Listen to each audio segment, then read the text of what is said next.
Hello and welcome to another BookTube video from me, Lauren, from Lauren and the Books. Another setting, potentially the last setting before we get into our place. We are really close to getting into our new flat. If you're returning and you're like, why isn't Lauren in her regular book corner? David and I have moved, but in the meantime our place wasn't ready, so we had to move in with family for a few weeks. We've been sort of doing a bit of a tour. We've been with my mum, we've been with my sister, we're now with David's family, and that's what these little bunny guys are. They're in David's mum and dad's spare room. So yeah, so sorry that there has been a lack of videos. But yeah, it's just all been a bit mad, but we're really close to getting into the new place, which is super duper exciting. However, today I'm going to be talking about the books that I'm currently reading. So I currently have 3 books on the go, but in reality I am dominated by one book that I'm really enjoying, and then there's one that I've got on the go but is on a bit of a hiatus because I'm trying to finish the other one, and then I started an audiobook yesterday. I'll start with the audiobook. The audiobook that I'm reading is a reread for me. It is Life After Life by Kate Atkinson, which is a book I read. Now, I don't know if it was when I just started BookTube, but it certainly appeared in my best books of 2015, which was the year that I started BookTube. All those years ago, guys, all those years ago. And it is a book about Ursula, who is a woman. By the way, I love Kate Atkinson, just as an aside, I love her. Ursula is a woman who, oh God, how can I explain this without it sounding like completely bizarre? It is completely bizarre.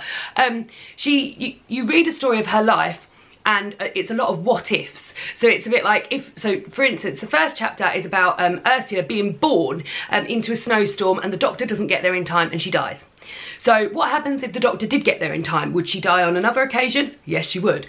So what happens if, so for instance, that occasion is, I think she falls out of a window. I haven't got that far yet. But what happens if she doesn't fall out the window? What happens then? And you hear about her life and all these different paths her life could have taken if she'd managed to avoid death or made a decision which meant that she didn't put herself in that situation. And it's just fantastic. I really loved it when I read the book. It was my first Kate Atkinson. I loved it. And A God in Ruins is a sort of semi-sequel but runs alongside Life After Life, following her brother Teddy. And I own that book in paperback and I've been desperate to read it for so long, but I kept telling myself, you need to reread Life After Life to remember whereabouts you were with this book and how much you loved it. So I figured I would listen to the audiobook. I think it's about 16 hours long, so it's quite a long one, and then go on to A God in Ruins afterwards. So that's the plan, but really loving Life in Ruins. On Audible, the narrator does a really good job so far of I mean, when she's still a baby. so I've only been listening to, I think I've listened to like 40 minutes of it. But yeah, so that's the audiobook I'm listening to. The book that I was reading and have sort of put on hold for a time being is Hold. So I was reading through this, and I stopped it to pick up another book that I was doing a buddy read of. Oh my God, I've been so bad with that buddy read, but we'll get to that in a minute. And this is Hold by Michael Donker. So I've got to like page 220. It's not a super long book. I think it's just over 300 pages. So I've got about 80 pages of this left. Hoping to finish this weekend. I've been enjoying this. I don't know if it's just because I'm really loving this other book. I feel like I'm like really leading up to how much I'm really loving this other book. But yeah, this sort of I've put it to one side and sort of forgot I was even reading it, to be honest. It follows 3 girls. Amma, let's have a look if I can remember all their names. Amma, Belinda and Mary. Belinda and Mary were both housemaids working in a house in Ghana, and Belinda got summoned to go to London to spend time with a relative of the house that she was working in, her daughter, in order to get her back on the straight and narrow. So she sort of lost her way a bit, and hasn't been performing as well in exams or at school as she has been previously. So Belinda's sort of been sent there as a bit of a minder. They're the same age, so they go out socialising, and it's a real sort of it goes into details about their friendship and their burgeoning friendship, because they're both such different girls. Even though they're around the same age, they both had completely different upbringings, and they've got completely different priorities in life. And there's things like Belinda can be out at a party with Amma, and they'll be sort of like twerking and dancing and things like that, and then they'll go home that night. So they've had to sort of like a moment where they're on the same page, and then that night Belinda will wake up and absolutely clean the house from top to bottom, because in the middle of the night, because that's what she's been sort of taught to do when she's staying in these grand houses. I'm enjoying it. As I said, I sort of put it down and forgotten about it for a bit, but yeah, it's interesting. But the main book that I've been absolutely loving, really loving, like, and I've been really pleased. It's been taking me such a long time. I started this on the 1st of July and today's the 14th of July, so this book has taken me 14 days to read, which is completely unheard of for me. But we've as I said, we've been staying at different people's houses, so I haven't always been able to do my normal sit down and read of an evening situation. So I've been sort of like having a few moments just before I go to bed and stuff. But I'm so pleased it's taken me so long to read, because it's really meant that I've really got in depth with the characters. And it's The Paying Guests by Sarah Waters. This is my second Sarah Waters book. I've read Tipping the Velvet, which I really loved. I read that last year. I've actually got a beautiful hardback copy of that.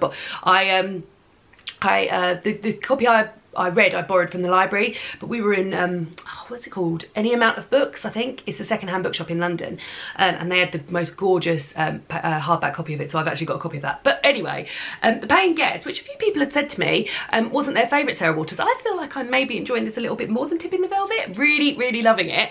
It's a historical fiction novel set in 1922, and you follow Frances Ray and her mother, who's Frances's siblings have died in the war. Her father's died and left them in a bit of financial trouble. So they decide that they're going to let a couple of their rooms out to a couple. And it's a bit sort of, I wouldn't say frowned upon, but they don't want people to know that they're sort of like they've got lodgers. So they call them the Paying Guests.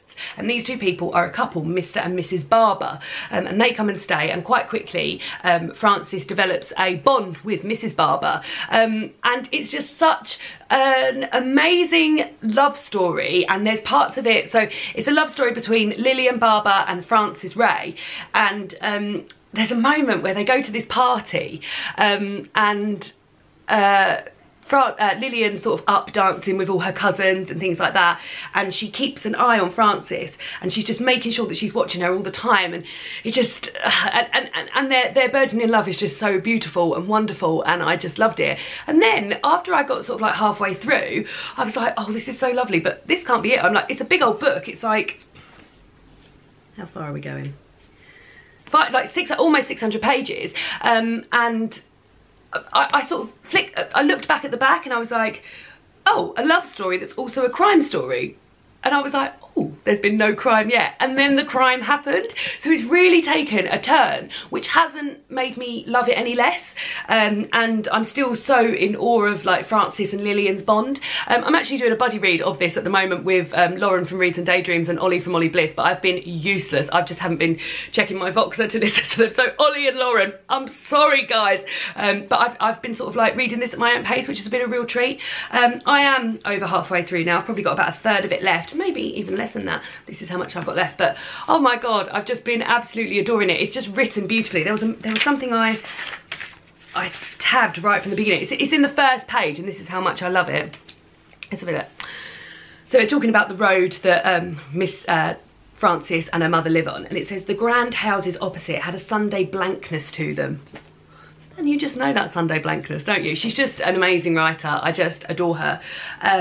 And yeah, so really loving this. Like, this is definitely going to be in my favourite books of 2018. Unless I read 10 books that are better than this, which I don't think I will. So yeah, those are the books that I'm currently reading in the month of June. I hope you're all well. I'm off to Lush Book Club now. That's what's going on. I'm going to meet my my sister and David in London. We're going out to Pizza Pilgrims. Then we go to Lush Book Club, which Nikesh Shukla's at tonight, so that's very exciting. And yeah, so I hope you're all doing well. As I said, hopefully, maybe not. Maybe the next video will be filmed in the new place.